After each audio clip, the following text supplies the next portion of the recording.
Hi everyone, in this video of Accelerated Chess Dragon, we're going to be looking at another chess tactic known as the deflection.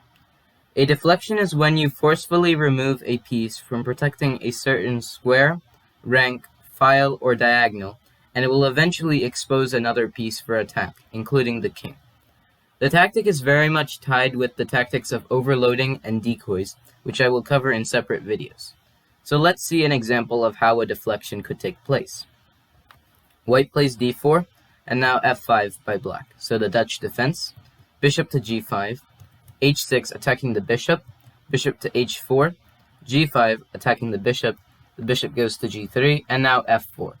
So it's already moved 4, and it seems like white has lost his bishop. But white has a trick up his sleeve, and he plays the move e3.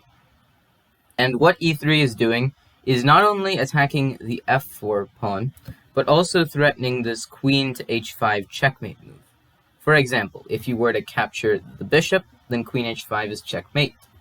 So you of course cannot afford that, and black plays the move h5. So defending against queen to h5, and now bishop to d3, still not moving the bishop, or capturing the pawn on f4. And bishop d3 is trying to get in another checkmate with bishop to g6. And here, black makes a horrific blunder. He plays the move rook to h6, seemingly guarding both the g6 and the h5 squares so that white does not deliver checkmate. But now we can take a look at the tactic of overloading. And this rook is overloaded from defending both g6 and h5. And how does white deflect the rook from defending both of those squares? He plays queen takes h5 check. And now you don't really have another move. You could block with the rook, but that is pointless. So black takes the queen, and now bishop to g6 is checkmate. So the main idea was just to deflect the rook from guarding both this g6 square and this h5 square. That's the first example. Let's look at a few more. In this example of a deflection, we can see that both sides have equal material, but the light squared bishop is extremely loose. So how does white take advantage of that? He plays the move c5, not only attacking the queen, but taking advantage of the fact that it cannot really go anywhere else to defend the bishop. So, for example, let's say the queen goes to b8, you will simply capture the bishop on e6, and you are up a piece. This next position that we can see, black is down a piece because he sacrificed his knight to open up white's king side. And indeed, black is given a chance to checkmate the white king. So how does he do it? He plays the move knight captures on f2 check. And this takes advantage of white's extremely weak back rank.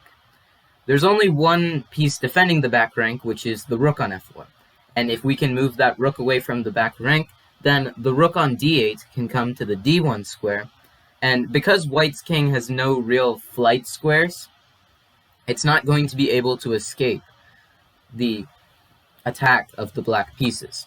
So white plays rook captures on f2, the only move. And now black plays rook d1 check. The rook has to block now.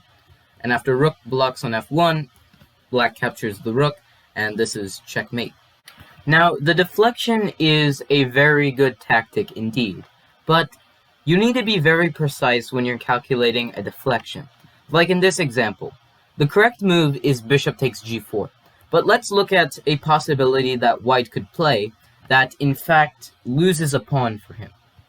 Let's say that white plays rook takes d5, thinking that if black were to capture the rook, then bishop takes g4, and yes, indeed, if this happens, white is way better. He's up a piece. But black does not have to take the rook immediately. In fact, he can just play the move knight captures on e3 check, forking the king and the rook. And now, after the king moves to c1, for example, the black knight will capture the d5 rook, and black is up a pawn. So the deflection, you have to be very precise with it. Because, like in this position, black has an intermediate move. The knight captures on e3 check, and then he, in fact, is the one who's up material. So just be very precise with the deflection tactic. So now that you've gotten a basic understanding of the deflection tactic, we're going to try seeing how to use it in a real position. So this is the first puzzle. It's white to move. Try finding the correct move. You can pause your video if you would like. Okay, so the correct move is rook captures knight on e8 check. And this forces rook captures e8. There is no other move.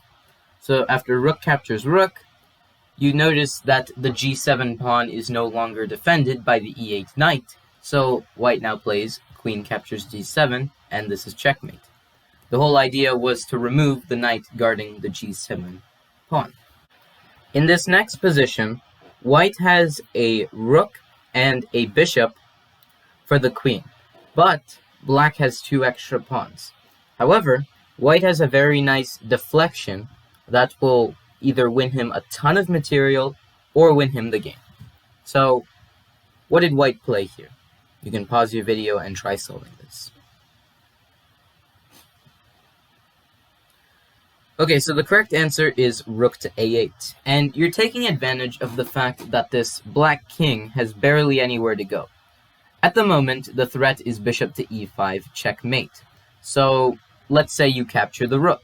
Well then, bishop e5 is checkmate.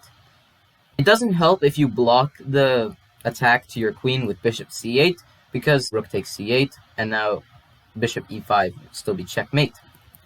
So, basically, what black has to do here is move his king. He could also play h5 or h6, but he's still going to lose his queen. So, king g7, and then after white takes the queen, this is essentially game over. Let's look at one more puzzle. In this last example, we can see that black is down a pawn, but he has a very nice deflection, which will basically win him either a lot of material or the game. So how did black continue in this position? You can pause your video once more and try finding this. Okay, so the correct answer is queen takes f4. And after this, white is essentially lost. He's either just down a knight, or if white captures the queen, then rook h5. And there is no way to stop rook to h1 checkmate. You can try many moves to prolong your checkmate, but nothing will stop it. Say queen takes g7, king takes g7. There's nothing after that. Rook takes c6, for example, and black will play rook h1, and this is checkmate. So I hope you all enjoyed the video, and if you have any suggestions or feedback for me, please let me know in the comment section, and stay tuned for more chess.